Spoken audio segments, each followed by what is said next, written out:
What is up, guys? It is Zach with the Gamer Kit. I hear myself on the stream. 1 second, fellas, and or ma'ams, and or everyone else. Yeah, I accidentally had my phone turned up. I literally just went, oh my god. I have to do that text where I tell my mom I'm doing the podcast. Don't come in my room. Right? Awesome way to start. As always. Welcome back after weeks. Yes. Make sure that the audio is good, though. I guess someone on their phone, not on their computer. So. Yeah, I could hear it just fine. Okay, perfect. Yeah. I can hear it too. Fellow gamers? Here with another episode of the Gamer Kit Podcast. I am Zach. Kit. That is. Say your name. Oh, you're pointing to me. I'm Matt. Hi. I don't know who you're I pointing couldn't tell which one you were pointing. What is the orientation in everyone's thing? I have Layla above me, Matt to my right, and Rebecca. I my diagonal. have my screen kind of like squished so that I could have like a bunch of stuff open. So because of that, you're all vertical as opposed to being square. Also, I just have it open, so it's like it's a line. It's a line, yeah. Yeah, it's just a line. Okay. But yes, please say hello. Introduce yourselves. What's new? What's popping even? Hi, I'm Matt, if I didn't say that already. Yes. Hey, I'm Layla. Just hanging. What's popping? Not much, just hanging. I don't know. Nice to like meet that. you. Solid. I'm Rebecca, meeting everyone for the very first time. We've never seen each other before. This is Never our seen first you guys. episode of the podcast. Welcome. Yeah. This is Hi, I'm new here. Yes. It says on the title episode 9 that's false advertising. This is actually episode -1. Yes, that's Yeah. True. Okay. Well, yeah. So, what has everyone been up to? I know we've had a little bit of a break since our last episode. People have been busy. How is life treating everyone? What is new? Life Don't dox yourself. was Tell us what's new. life was hectic with how sick I was, and that was part of why we weren't able to join the last few weeks. But in the context of gaming, been playing a bunch of stuff, beating a bunch of stuff. I finished playing through the Rayman series, which was something I wanted to get through. Started playing through the Devil May Cry series. I've gotten through the first 3 games of that. Wait, already? Within the span of like the past couple weeks? Yeah. Oh, wow. Are you digging I beat them. Say again? Are you digging them?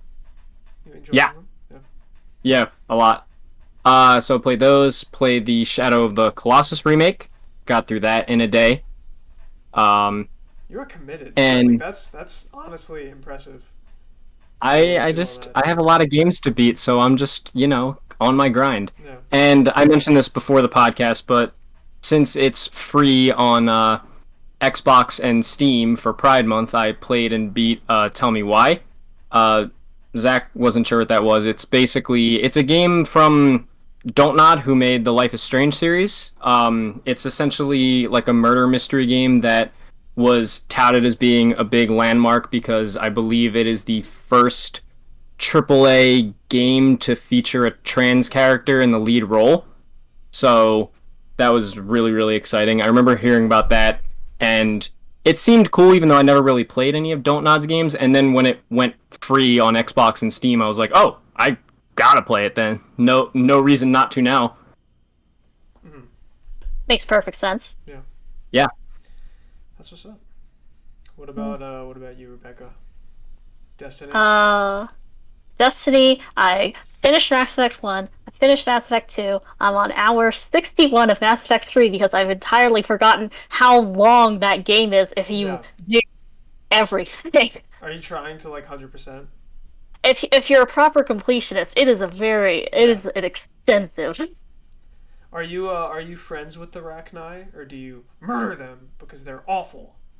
Who murders the Rachni genuinely? I've never met a single person who is totally Rachni genocide. Never any human being. Well, don't they? Spoilers. Don't they turn on you anyway, even if you're nice to them at the end? If you're nice to them, at the end they kind of get mind controlled a little bit, but then you can get them back on your side. But it's Mass Effect, so if you want them back on your side, you have to sacrifice something else. You have to like let them eat like a human child or something. No, you have to. I'd say that's honestly a pretty fair trade. If that's a pretty fair trade, but it's you have to sacrifice a Krogan platoon basically, which is a pretty strong unit. So it's just numbers. Yeah. Big number generator. Yeah. Who's your cool. who do you pick? Are you a Liara fan? I feel like you're a Liara fan. I myself was a big Liara fan. That makes total sense. Actually, some people might be surprised at this.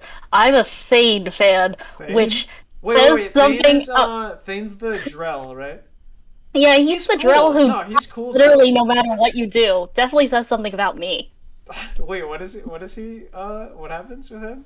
He's of all of the squad mates, he is one of 2 that you cannot save no matter what. Right, because he has cancer or something, I think, right? Yeah, basically. Like that, yeah.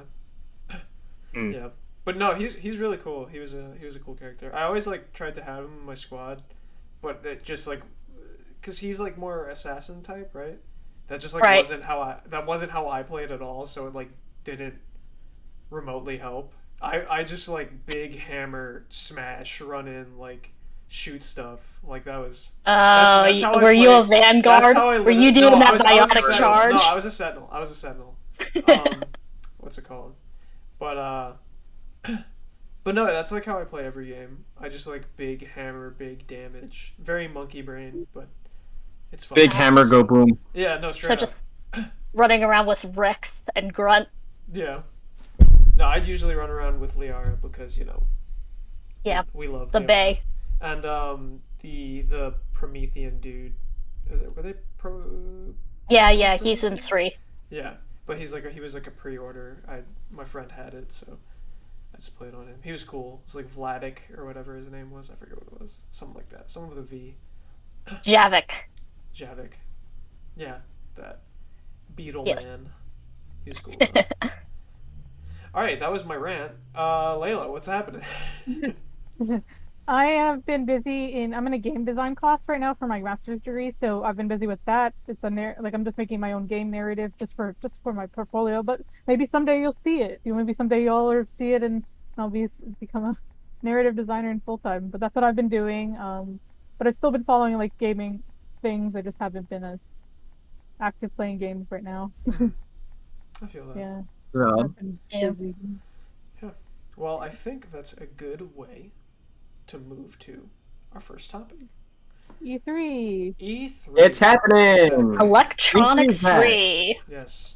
Speaking of, first thing I want to say, I made a social media post about Fiona Nova back in during Black History Month and all that, and we wanted to do gaming content for that. So if you haven't seen that, go check our Instagram page, and we have some posts about her. She's going to be on the diversity and inclusion podcast part of E3, and she's going to be on it. So that's huge. So. That's cool. Yeah. Cool. That's really really dope. Yeah, that was for me. I was yes, something I did. I honestly didn't know E3 was doing one of those, but that's pretty cool because they just released the schedule of everything going on in terms of who's presenting for E3. Have it written here. Quick rundown, yeah. Or did you want to give? Yeah, I can run through it really fast. So, E3 runs this year from June 12th to 15th. I believe the 12th is it's next Saturday. So Saturday through Tuesday. Just again, it's not confirmed if all of these are conferences or just simple showcases. But the schedule goes that June 12th is going to be Ubisoft and Gearbox. June 13th is going to be the Microsoft Bethesda joint show. Square Enix, Warner Brothers. Apparently, there's going to be a Back for Blood focus as well, and the PC gaming show. The 14th is going to be Take-Two and Capcom, and then the 15th is going to be Nintendo and Bandai Namco. Hey. Elden Ring, not Elder Sign. Elden Ring news. Elden Ring, yes. I didn't know if you were going to say Elder Scrolls or something. No, I was yeah. like, Well, oh. It's a game that's not ever coming Elder out. Scrolls, And then there's this tabletop game that's really good, by the way. I highly recommend if you guys haven't played it, called Elder Sign. It's in the Cthulhu vibe. And then there's Elden Ring. Have you guys seen Elden Ring. That YouTube channel that's just like Elden Ring weekly update? Every day is daily, like Elden Ring. Daily update. He's like, there's no news today. I've seen pictures of it. I haven't actually seen. I haven't seen the videos, but I've seen like pictures of it, and I just am like, that's commitment. They're usually like 10 seconds long of just like a black screen with like Elden Ring, and then he's like, there was no new news today regarding Elden Ring, and then it just cuts. I want to see that expanded. I want to see that get expanded to like Metroid Prime 4 and Beyond Good and Evil 2 and stuff like that. Like there was no news on. I think Metroid Prime 4 absolutely has a higher chance of coming out than Beyond Good and Evil does, for sure. Just because. Well, yeah, because I think that at the very least we've kind of heard like at least a thing or two about Prime 4. It's been a while, but the last thing we heard is that development restarted and it's back with Retro Studios, who made the original trilogy. Originally it was going to be with a new development team, but now it's back with Retro. I still don't think we're going to see it at E3 as much as I want to, but for Nintendo specifically, there's been some like big leaks going around of what they're going to be showing at E3 this year and like what they're working on for the rest of the year.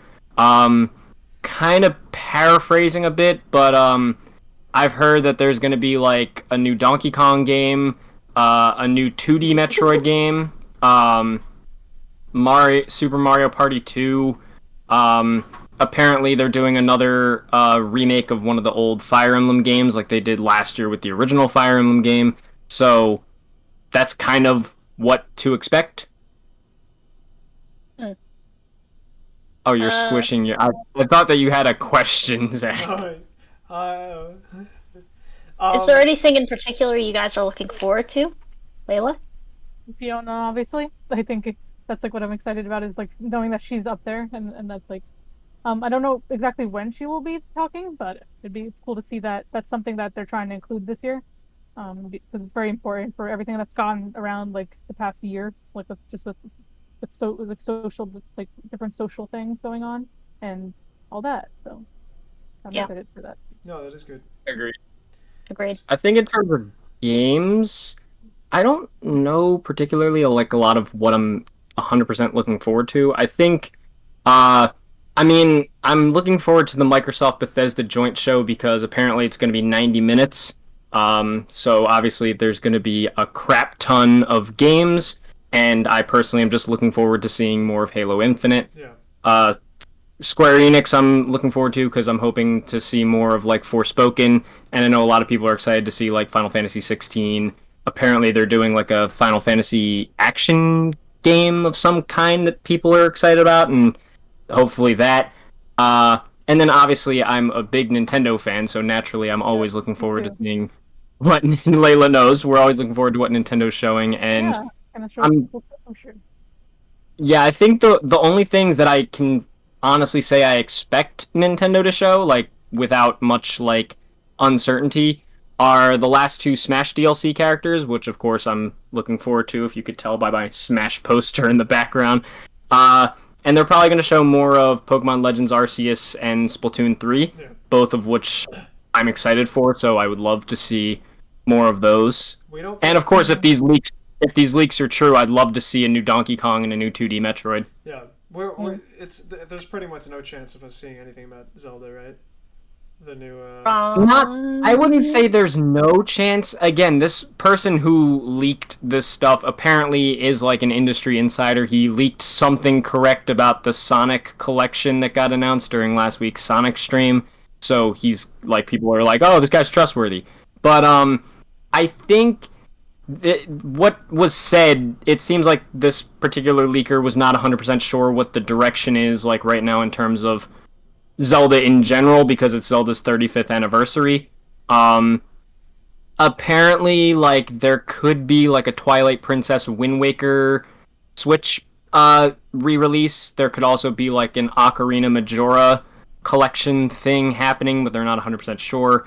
They said for Breath of the Wild 2 that they're expecting it to be like they're gonna show it at E3, but not release it in 2021. Probably just release it. I figured there wouldn't be a release in 2021. And I think it sounds like I'm not 100% expecting it to be there, but I'm not expecting it to be there. Like, I think it very well has a chance to be there.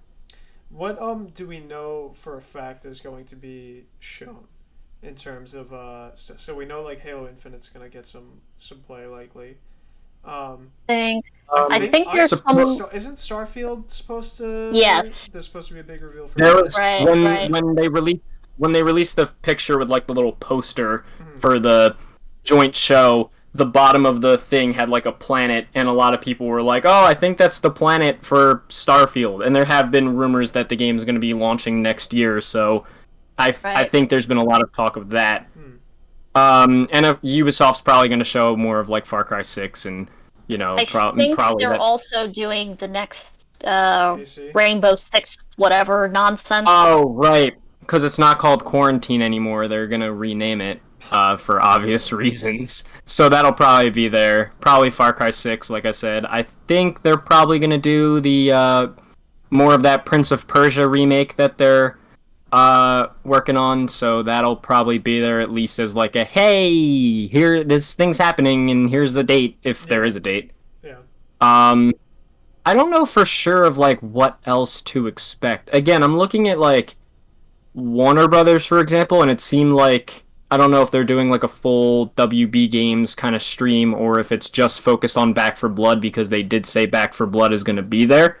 I don't know what else to expect. Doesn't Warner Brothers also do that weird like Rocksteady Batman game stuff? Yeah, they're doing, and Rocksteady's doing Suicide Squad as their next game, and also they're doing like a Gotham Knights game. So I'm hoping we see more of those personally, just because.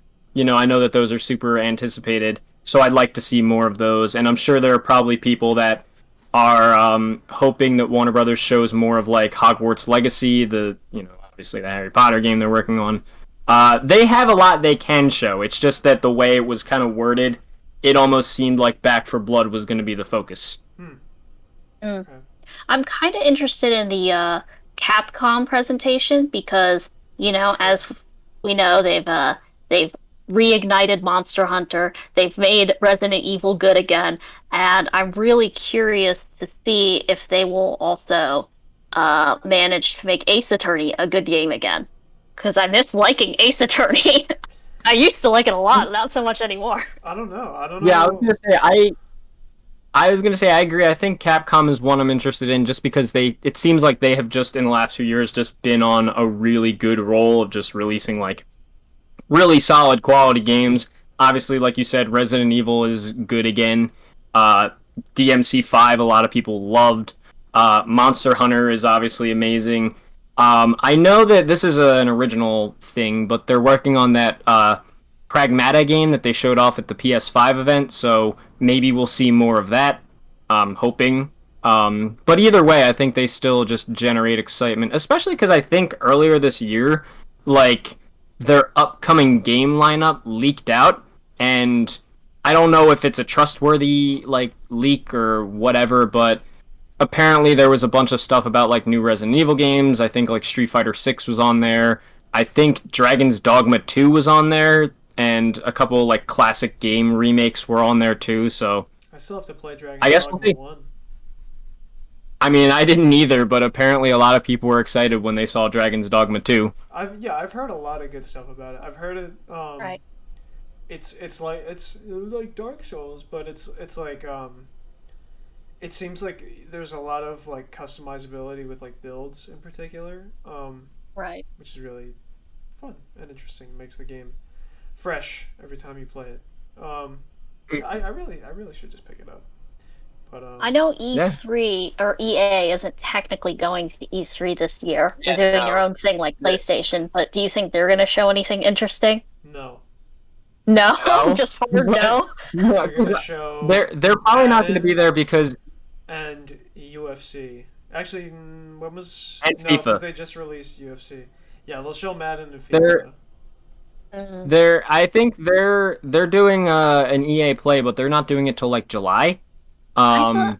thought they were doing something on like. Yeah. Okay. Yeah, it's I not thought they were happening doing until something July, soon. so don't know what would be happening with them. And I don't know what there would be to be excited about with EA, just personally. I think the only thing, because especially now, like, they're not exclusively owning Star Wars anymore, so it's not like they could totally, like, fill their conference with Star Wars games that will look exciting. Like, 2 years ago, last E3, they had a freaking 2 hour long thing that was just. But they had Jedi Fallen Order, which looked cool, so it was like, hey, they could Right. use Star Wars. But now they don't have Star Wars, so it's not like they could do much with that. I think the only thing in my eyes that I'm even remotely interested in that they're working on, at least to my knowledge, is the new Skate game. But That's true. I don't know when or if they are going to be showing that off. And then other than that, I mean, they've done well with the EA original stuff. Like It Takes Two is still like one of my favorite games, like of the last few years. It's great, but I mean, we don't know what EA originals are going to be shown until the EA originals are shown. That's kind of the point of Right. EA original. I just expect them to do what they always do and have BioWare come out for 5 seconds and be like, here's one more instant of Dragon Age 4. Maybe it's because I haven't played like those games, but I forgot BioWare was even working on stuff. I forgot that they're working on a new Dragon Age and a new Mass Effect. Like, maybe it's because I don't There's no really play. chance that game's gonna be good, is there? Like, just this Inquisition was so, like, completely out of form and so weird. Like, there's just no way. I hear super mixed things about Inquisition. It's bizarre. I heard that, like, good, but it's like it's very fundamentally different than the previous games, so it's like not Right. really a Dragon Age game, but it's like Right. fine for what it is. I remember when Inquisition came out, it was like Game of the Year, and then I did some research and I found people say that basically like after Witcher 3 came out a couple months later, it completely invalidated Inquisition, and then like that like almost immediately after winning Game of the Year, Reputation just went. Yeah. Yep. I mean, Inquisition is much more like a casual gamer kind of game. Not to insult casual gamers, of course, but it's less we like insult them. the Dragon you're Age. less than us. Yep. Okay. No, but I Oh, feel God. like Dragon Age always felt very niche and particular, and you know, it seemed like Inquisition was an attempt to reach out to the casual gamers. Yeah. Right. I get what Yeah, you mean by that. Yeah. I get that. I'm trying to think of another example of a game that that did that. Oh, hold on, Layla sent us a message. What's up, Layla? What's the matter? Can't talk? I'm not. Huh? What's wrong? It's not that. It's like it was like a really hot day, and like my body's just like no. Yeah. No worries. Uh, Did you No want? worries. Did you want I would like to? I can stay for the like Nintendo thing and Sure. Yeah. And then yeah. and If God you, of if, War. you, if you felt like you had to leave early, that's fine. Yeah, if you need to pop off, don't worry. Yeah. Like it's Yeah. fine. But yeah, if do we want to segue then to the Nintendo Museum so you could talk about that? Yeah, Yeah, let's just jump right in. Matt, if you wanna intro it to talk about it a little bit. Yeah. I will do. Basically, the news is that one of Nintendo's buildings that they have out in Japan is now being turned into a museum for Nintendo that's going to show like some of their product development and their history, and that's going to be open. They believe they're going to try to get it open by March 2024 because that's the end of the 2023 fiscal year. Which I mean, personally, being in like a gallery of Nintendo development sounds like for me be like a kid in a candy store. So I personally am kind of interested in that. Granted, it would probably take a while to fly out to Japan for it, but, you know, it would still be really cool, especially if they, like, allow people to video record it so you could just see it online. Like, that would still be really cool. Do you think- so not gonna do that? Do you think that No.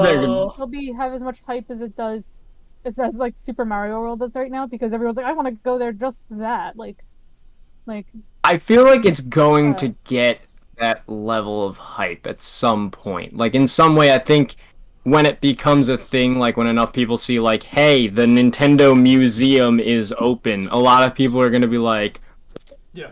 I want to see that. If nothing Right. else, it'll be like I feel like the level of popularity I'll have in like Japan, regardless, should cover should cover however much it costs for the upkeep of said Nintendo museum.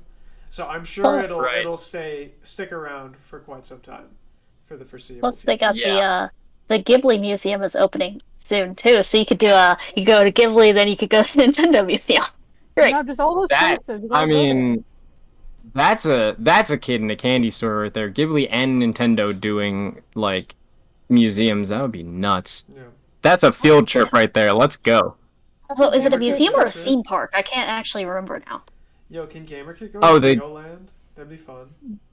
Hell yeah! Like, or we can go to the mall in New Jersey, the big one that just opened recently and has like the Nickelodeon world there. Yeah. Yeah. Which mall? I live here and I don't know what mall you're talking about. American Dream Mall, the one that's across the river. Let's do a Gamer Kit road trip. Let's all Gamer go. Kit road trip, the Nickelodeon Hotel, and then Legoland, and then Super Nintendo World, and then the Nintendo Museum. I'm pretty sure all of those have like episodes of Defunct Land on YouTube or whatever. That's a really good show. Shout out to Defunct Land, by the way. Yeah, that's hilarious. Defunct Land is cool. Shout out Defunct Land. Yeah.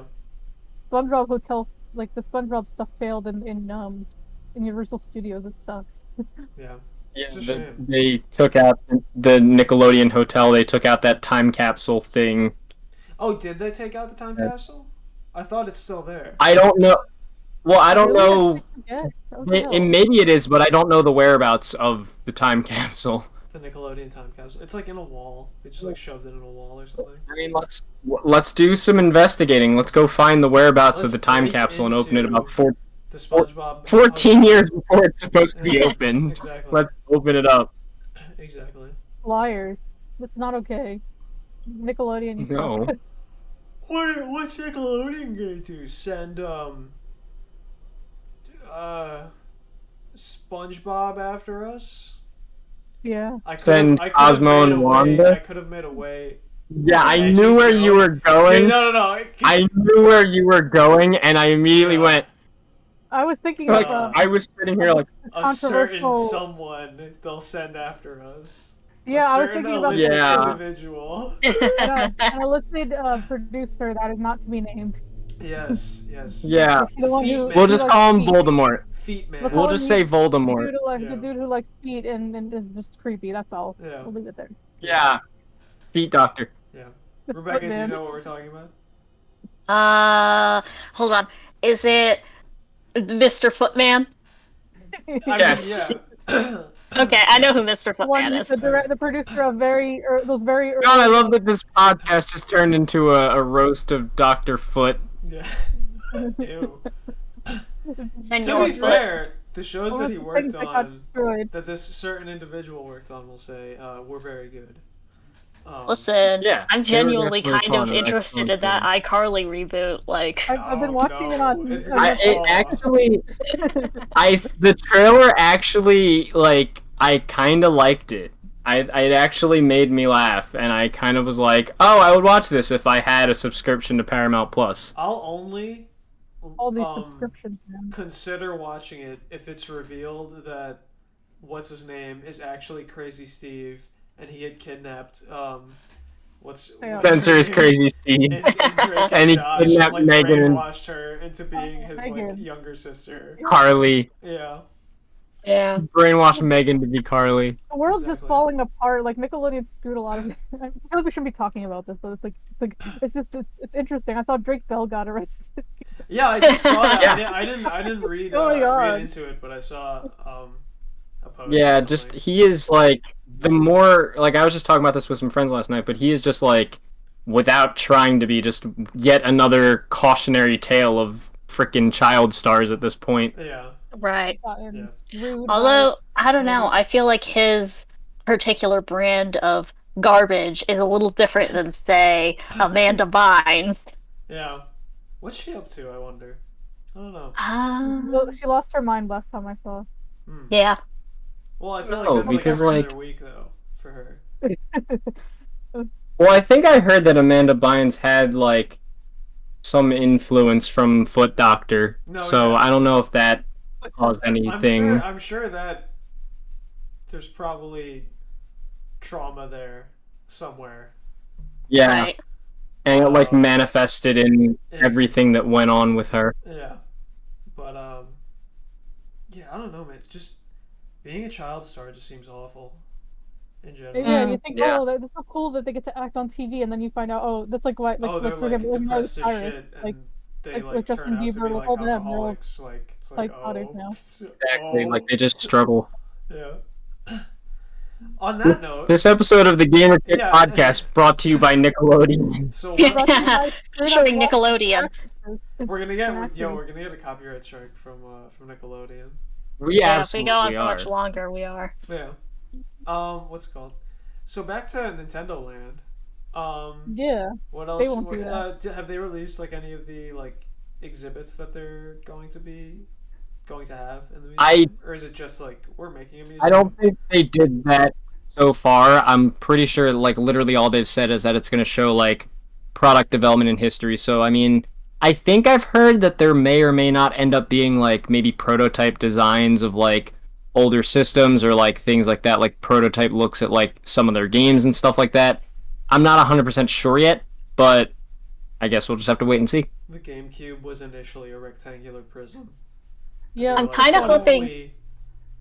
Squish it. No, since the GameCube was called the Dolphin, it's actually a dolphin. Like it's literally a console shaped like a dolphin. I'm kind of hoping that it's like that it has like a World of Coke element where like you can try the various games from various places and various flavors, like games that never got ported to America or consoles that are really old, stuff like that. I as someone that likes to look up a lot of like those beta games and like tech demos and things like that, it would be cool if they like threw in a playable version of like the old Super Mario 128 GameCube tech demo or something like that. Just had some kind of thing where you could play it and it's just like, oh, look, here's the demo we showed with the GameCube reveal or something, and you can play it. Mm-hmm. That would be pretty cool. Right. Or like, what's the thing that what's that Earthbound thing that people always want to be in America and it never... Mother 3? Yeah. Like that could be there. Yeah, you can play Mother 3. You just have to fly out to Japan and go to the museum to go play it. Worth it, yeah. Well, actually, reasonable given that it's in Japan, most people in Japan probably wouldn't think much of it because they've had the game since like 2005. Right, they wouldn't care. Yeah. It's not interesting to them. They would be like, whatever. But, we'd all be like, come on! I feel like the old systems need to be in the museum because, like, I found my first DS that I got, like the first one, like when I was like in middle school, like the brick. Like, literally just a brick. Yeah. I remember they're probably gonna have, like I said, like the freaking prototype of it where the buttons were just like a giant circle. They probably would have that. Yeah. I distinctly remember being incredibly envious of people with Nintendogs in like 5th grade. Bastards always showing each other their golden retrievers, their virtual golden retrievers. And so always getting on the school bus and doing Picto Chat. Exactly. Picto Chat was legendary. I can still do it on my DS. I gotta see if I can charge it and see. Maybe next podcast I'll be like, "Hey guys, it works." Yeah. Picto Chat. Like, hey, look, it's Picto Chat. You're like, hey, look, Picto Chat. The whole podcast will be an hour of us sitting like this while we watch you like fiddle around and fiddle around in Picto Chat. Do you guys remember that one stage in Smash 4, the Wii U one, where you could like draw stuff and have it like show up in the background? My friend said he was playing with his brother. Oh, the Miiverse stage. Yeah, the Miiverse stage. My friend was playing with his brother one time, and his brother's like a crazy like Star Wars fan, and it was before they had seen like The Force Awakens or whatever, and someone had just wrote like Han dies as their like me like chat thing. Wow, that's horrible. That's horrible. Fun stuff like no, I'm not surprised though, because that stage people would draw some cursed stuff. Oh, yeah. It's funny because like I would, I obviously I'd Smash also is like draw my some favorite cursed series. stuff. No, I thought you were gonna say I'd also. No, I'm not about to say that I drew cursed stuff. I promise. I never drew anything on that stage, really. But I remember it was just funny when they closed Miiverse down. So if you played the Miiverse stage in Smash 4, it would just be nothing. Like there would be nothing in the background. It would just be like, it was literally Battlefield but green, essentially. Nice. That was rather short-sighted of them, but it do Speaking be. of, Nice. I mean, I think it's just because it's because the Switch didn't really use Miiverse, so they were kind of just like, oh, well, the Wii U flopped, so we don't want to remember that. Let's close it down. Yeah, makes sense. But okay. I was gonna say something about the so when I taught English in China, and I went to like a gaming technical mall. They actually have malls filled with like gaming stuff, and I bought like I bought one for me and my friend, a really cheap video game console thing. There's like 200 games and they're old. Is the Soldier the Soldier Boy console? The Soldier console. It's like this tiny. It's like the Soldier console. I saw like Game Boys. I should have bought one because I was like, oh, I missed the Game Boys. That would have been fun. That sounds dope. I can't believe that we made it to a GamerKit podcast where the Soldier console got brought up. Oh no, that legendary piece of hardware. Hold on, let me see if I can get it. It's just in my drawer, but I would have to get up to get it. The Soldier console. I don't know if it's see. It's like a little. It's like a little game. I don't know if it's actually that, but hold on. Let me turn off my camera for a second. God, Soldier console. What was the? I think he's still trying to do one. No, yeah, I think he made like a new one, which was like the same bullshit. It was like. Oh yeah. Because it's all just a bunch of like stolen like games that aren't even like real versions, right, or something like that. Yeah, it's like it's like an emulator. It's literally it's just an emulated console. Yeah. And I think it's funny because Nintendo being Nintendo, they like cease and desisted. And I think there was a thing, I don't know if it still does this, where if you would go to like soldierconsole.com, it would just redirect you to Nintendo's website. That's really funny. Because again, that was the thing. He just took like a bunch of like old school, like I guess ROMs of like, like games from like NES, Genesis, SNES, like that era, and then just put them on a console. Yeah. My voice cracked. It was silly. No, you're valid. It was really silly, and he was, clowned for it. Deservedly so, I think. What's it called? Say again? Deserve it. I think everybody should be clowned on. You deserve that pain. Okay, found it. Woo! Let's go! It's like a little... A powerful rectangle. Like a little baby Game Boy. Yeah. It is. Like, I'm gonna say, I need to charge this shit, but, It's a Game Boy SP without the fold.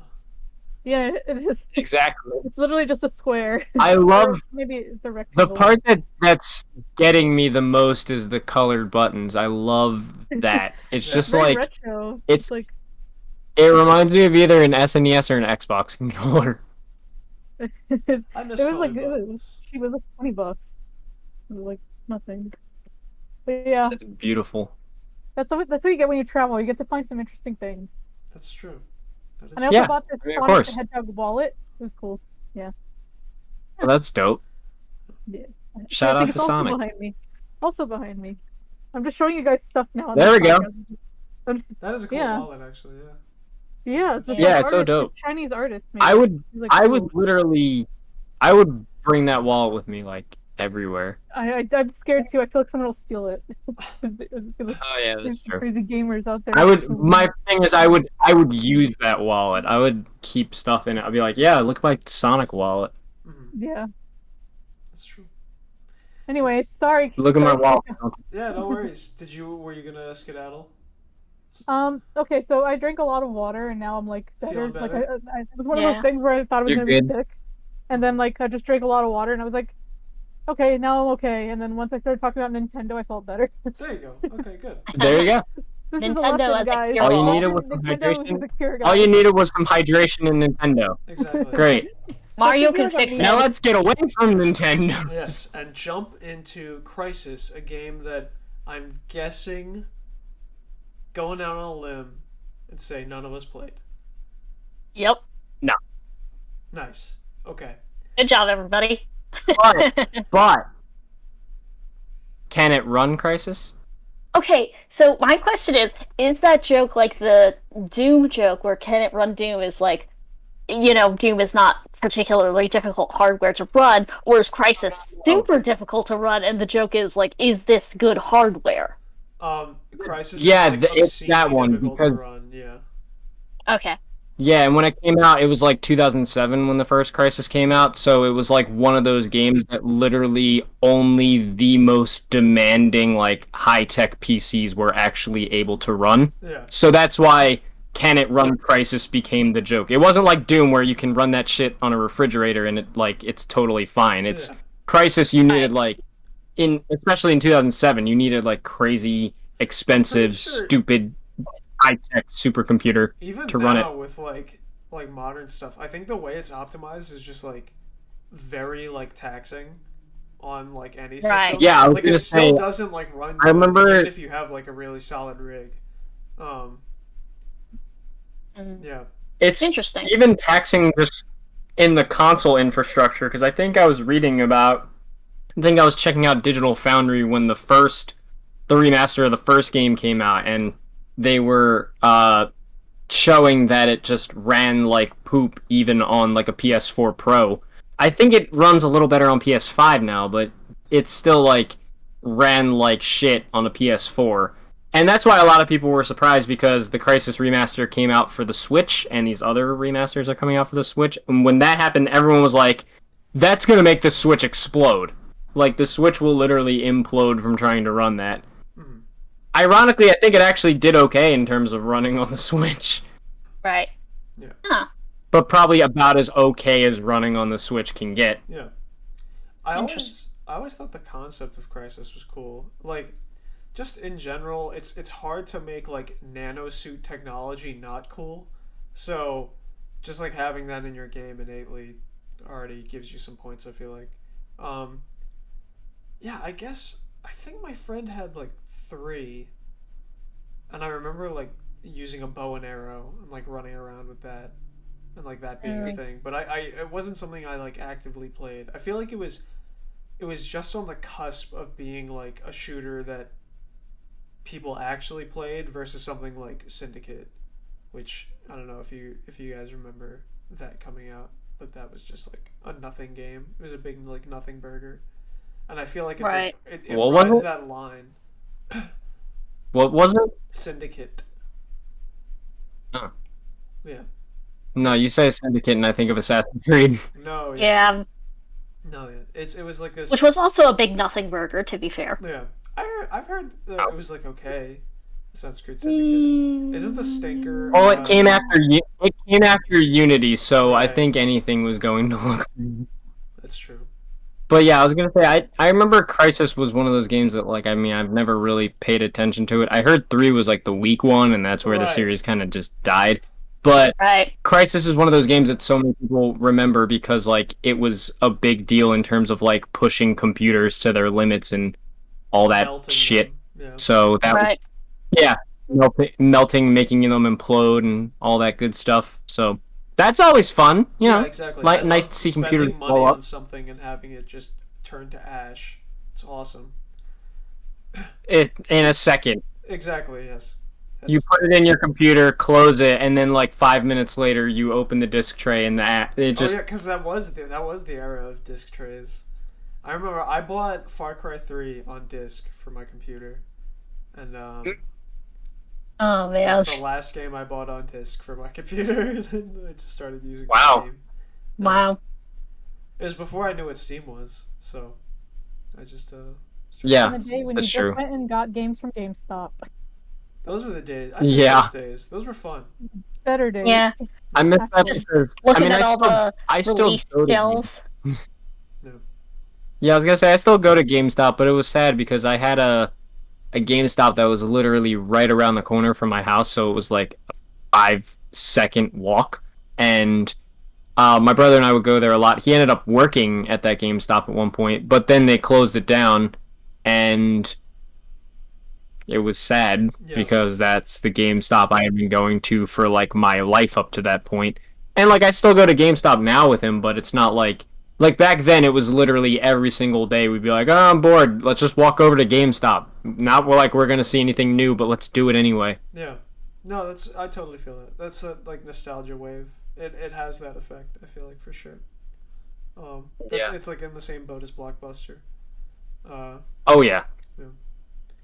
But yeah, we don't know much about Crysis, guys. That's yeah. Yeah. I'm not even sure if it's first person or third person. Don't know. Couldn't tell you. It's first person. I don't think this society's gonna be like Julius Caesar, where he's just like, no. Yeah. You get a thumbs down. No, I thumbs down for not knowing Crysis crimes. I'll probably look exactly into it a little bit and maybe watch some gameplay. Probably not something I'm gonna buy. I'm just gonna. No. Yeah, I doubt it, because I've heard some people say that like when you look past all it did in terms of like the technical stuff and like melting computers, the game itself was just kind of like So it's not like even when I saw the little bit of gameplay, it wasn't something where I was like, oh, I gotta play this. I was missing out on this game for so many years. It was just like, oh well, it's a shooter thing. It used the Cry engine. Yeah. The Cry engine's just like crazy, basically. Right. Yeah. Yeah. Every game that I played that Hunt Showdown game. Also uses the Cry engine. And that's another game that just like melts your like computer unless you have it. At least mine, because I'm running that old graphics card. So unless you like have it like at like minimum settings, it just runs like garbage. I remember too when it had first come out, they actually had to like downgrade it because it was just like non-runnable on like so many people's PCs. Like people just couldn't play the game, so they had to like downgrade like the textures and stuff. It was bizarre. It sounds the Cry engine's just a strong ass engine. It's just a girthy engine, like. Yeah, girthy. Yeah, that's a good way to put it. Exactly. But so God of War, I didn't expect it to come out. It was like this year or whatever. Like I was like, there's no way it's coming out this year. When they said they were I wrote that in my notes, and I was like, was that supposed to come out this year? Like I was surprised. I was like, when would they? Exactly. Like I wrote in my notes, I honestly didn't expect them to have it out in 2021, because I think as soon as it was like first announced, because I think it still said like 2021. I think even when it was first announced, my friends and I were all like, "There's no way this game's coming out in 2021." Right. Like that was immediate thought. Yeah, no way. I mean, all right, Layla, you had a question. Again, I'm cool. Yeah, that's the one that Alana Pierce is doing, right? That she's the one. Yeah, Alana Pierce. That. She works at Santa Monica now, and she's working on God of War. Yeah, as a writer on the game. Another note, she got a lot of threats for that. Like I know that sucks, but stop. Yeah. But it's like weirdos on the internet were getting right.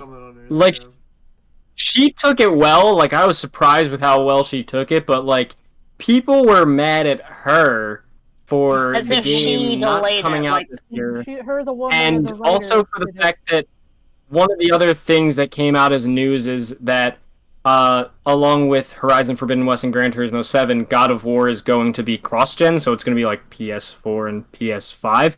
And people were getting mad at her for that, as if she a script writer on the game, had anything to do with it coming out on PS4. She's just a more public figure than like most of the people, than like any of the people that would make those decisions. So it just makes it easy to blast your criticism on that person that happens to be in public. I mean, they yell at her for everything. It's like weird. It's like I think it's just something with the content creators, and when you get more famous, you're just like you just take a lot more heat, like regardless of who you are. You just get like shit on. And she deals with like a lot of that stuff, and I'm just like, it's like, shut up. Yeah. But yeah, there was a lot of actually like that same interview where they announced God of War. There were a couple other big like PlayStation news things, like obviously again God of War. Horizon may or may not be coming out this year. They said they're targeting holiday, but they're not going to like immediately stick to that. I say, given what we've seen out of rushed games and crunched games, take your goddamn time. If you need to release it in 2022, I promise I could wait. Ben Studio, who made Days Gone, is working on a new IP. Supposedly, Sony is going to be investing in PC gaming more. I think I heard that Uncharted 4 is coming to PC. So there's that. That was and I wanted to mention that, yeah. And this was more... I'm probably the only one that was excited about this, but they announced that Team Asobi, who did the Astrobot games, is now officially a Sony studio, which I'm happy about because I love the Astro games, and Astro's Playroom had no right to be as good as it was, given that it was pre-installed on every PS5. So I'm happy to see them, getting to grow their studio and actually be a Sony studio, and I'm just obviously looking forward to whatever they're going to do next. Are they going to reveal that stuff in the... I saw there's that new Sony conference thing. What is it? It's right. Is there community events ahead of... I think it's not a conference. I think it's weird, if you play the games and you get rewards or whatever. I think it's some weird rewards thing. The community events are more just like fighting game tournament events that are leading up to Evo, because obviously...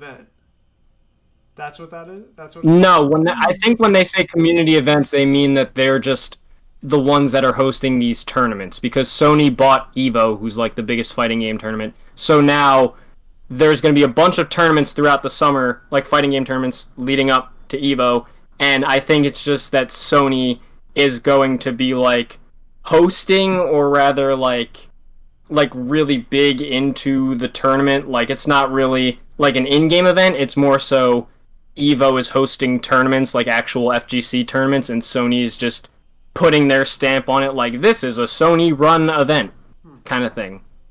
Right. Also, I think they're doing some kind of free multiplayer weekend of some kind. So, if you have a PS5 and are wanting to play, I don't know, Overwatch or whatever with your friends, and you don't want to pay for PlayStation Plus, that's coming up. Nice. Nice. Yeah, that's pretty cool. That's good. Yeah, it's weird because this interview where all this stuff came out was done with Herman Hulst, who was the head of PlayStation Studios. Some people are actually saying that they think this interview is their substitute for an E3 conference, because obviously Sony's not going to be at E3 this year. They just like to march to the beat of their own drum and not show up to E3 anymore. So a lot of people are saying that this is just kind of the replacement for an E3, them just saying, yeah, God of War's not coming out this year, Horizon might, Thumbs up. Uncharted 4 is probably going to be on PC. Hey. I don't know, I feel like it's weird in particular for that game, because I feel like either people have either played that game or have just watched, I watched a full playthrough of it. I feel like it's one of those games that you only play or watch once, so I don't really see a reason that they'd port it to PC. Or I don't see it doing well on PC.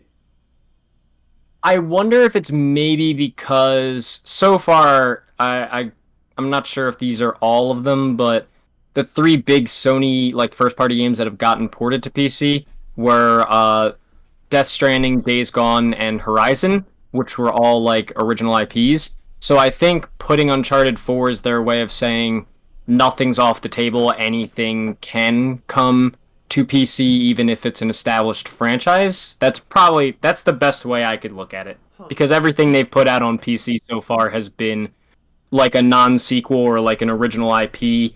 At least a sequel hasn't come out yet, because Horizon 2 is not out. So I'm thinking maybe it's just their way of saying, throw God of War and Ghost of Tsushima and I will buy that shit in a goddamn second. Right. No question. There you have it. No question. Put them up there, put Spider-Man, Miles Morales, all that stuff. I think it's just them saying nothing's off the table. Right. Makes sense. Because again, this interview makes it seem like Sony is just more invested in PC gaming as it is. So I think Uncharted 4 is more just them saying yeah, we're not just gonna put original IPs like Horizon or Days Gone or Death Stranding on there. We're gonna put our established IP on there as well. maybe Right. not day and date, but we're not gonna take that off the table. Like we will not be afraid to put Uncharted or God of War or Last of Us or Ghost of Tsushima. Well, Ghost of Tsushima is an original IP, but like, we're not gonna be afraid to put those games on there. Right. Makes perfect sense to me. I think it's good though. I mean, I don't have a PC, but I think it's good to let people play the games. Obviously, I always hate exclusivity. Yeah. Same. Yeah, that's good. I think for me, I'm always so mixed on exclusives because I feel like for me, exclusives are kind of necessary to like sell a console, Right. and they like are what convince me. Like they are what convinced me to buy a system. Like I've rarely, if ever, wanted to buy a console specifically because of a multiplat. But at the same time, like, I understand the problem that people have with exclusives, and I think if you can expand it to other platforms, then obviously great. So I get Right. that. I think it's also just because I feel like Sony's probably also doing this because, not that they really care about competition, because it seems like Sony and Microsoft don't care much for these console wars that like fans love to fight, but Microsoft puts all of their games on PC, so Sony probably just is like, hey, we're willing to follow suit and let PC gamers play our games. Especially because I Right. think as of recently, like, there are so many games that are so much easier to make, like, starting with PC and then porting over to consoles because the Right. infrastructure has gotten so similar at this point. So you pretty much can. So I think Sony's just like, if we can, we will.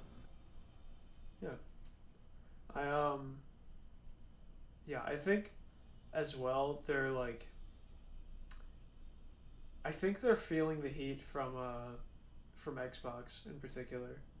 I think I feel like Xbox, Sony too, but Xbox cares so little about the current console wars and cares so much about like boxing out Amazon and Apple and Yeah. Google. Like they clearly care so much more about that than trying to fight Sony now. Yeah, but I think Yeah. that's They- that's in its own way making them like surge past like any of like Sony's like business models. At Right, least with 'cause- the, Yeah, 'cause I was gonna say the thing is, because I was gonna say Xbox really they're at a point now, and they've kind of made this abundantly clear that they really don't want to box themselves in with one console. They're turning Xbox into more of an ecosystem. Hence why yeah. beyond the Series X and S, their focus has been on Game Pass and xCloud and things like that. No, By the way, being able to stream any game from just any phone, super cool. Love that. That's Yeah. cool. I like that. Sorry. xCloud is a really cool service. And I think I've heard that Xbox wants to. I think I've heard Xbox wants to expand beyond what they're doing to like a literal smart TV app where you can stream games like just through your TV without a console. So yeah, I mean, That's yeah, what I was they saying. kind of are. or not. I wasn't really saying it, but I was thinking when you were saying how exclusives like make like consoles. They like make consoles. I guess like the argument to that would be that that's like, if that's all that's like making a console, then like what's the point? If you could just Right. put like everything on like a PC that like works better than like a console, you know what I mean? Right, exactly. There's no point in having like all these like separate systems if one can do it better, and yeah, if one can do it better, and it's just the only thing that's distinguishing them is the games. They've become like so identical in like hardware and like applications and stuff that the only thing distinguishing them is the games, which makes it arbitrary. So it's just Right. like, okay, just put the games up on like another like service. Like Right, consoles it's are, like, it's just a hunk of plastic is what I'm like trying to say basically. It's Well, like in that breath, I was just gonna say, I think that's kind of what I felt was happening with consoles for a while. That they all just like were becoming indistinguishable in terms of like features and new stuff. So that's why the games were emphasized. Because I think, I don't want to speak on the behalf of console creators or developers, but I think it's just that they realize people buy consoles to play games on them, not to like just display them in a living room and be like, hey, here's my pretty console. They just do it because, you know. Right. Yeah, they just do it so that they have games on there. So I think that's why, in a way, exclusives are necessary. But I see, like, it's a weird thing where exclusives are inherently anti-consumer, but at the same time, they're kind of, like, necessary to have for a console, in a way. That's why I'm saying we don't even need consoles. It's just a brick. Yeah, I mean, I don't... Yeah. There you go. I like that. I'm not the one who makes the console, so... Exactly, yeah.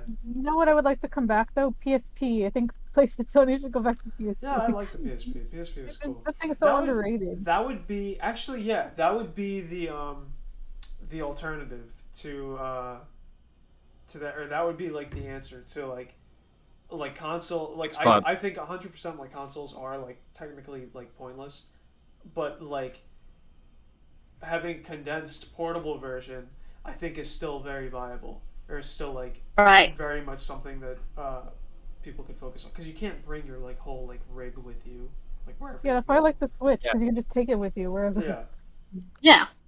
That's the convenience of Xbox having like xCloud, and also having like Game Pass that you can have on both a console and on PC, that you could just like do both. And I think that if they brought back something like PSP, or kind of did like an xCloud competitor, that would basically be the alternative to xCloud, and it would be like a new kind of PSP type thing. Yeah. Yeah. Right. But, yeah, I think, did we cover everything? I believe? Yeah. Yeah. Yeah, I think so. It was a pretty slow news week, guys, so sorry about that. But we made a thing out of it, though. I think we made it. We got some solid content. This is that pre-E3 time where things slow down, so... But it's good. And then they're going to get a big push soon. Yes. So, I believe... Yeah, once E3 happens, you got... Yeah. Next week, there will be a podcast, because that's when E3 is happening. So, the following week, we'll do a big bulk thing where we cover a lot of the highlights of E3. So, yeah, look forward to that. And like and subscribe. Tweet us. I was about to say at David Dobrik, just because that's like the meme or whatever. But he's like, tweet at David Dobrik, but he's also like not good. So Also, I wanted to close with Happy Pride Month. Yes. Yeah, happy Pride, everybody. Everyone. Yes. Happy Pride Month. Yes. But and also congratulations to the Gamer Kit on 10,000 views on the YouTube channel. Yeah. Yes, we hit 10,000. Yeah. Thank you guys so much. It means the world to us that you. Thank you for all the love. Yeah. It really helps us grow and feel. It like really helps a lot. Thank you to everyone who's. Yeah. Thank you to everyone who supported and shared out videos and content that we've done. Yes. It's a big help, and we appreciate it a lot. Stay tuned. Stay tuned for more. We have more stuff coming out soon, and just keep your eyes open. There you go. All right. Thank you, guys. Now prepare to see my...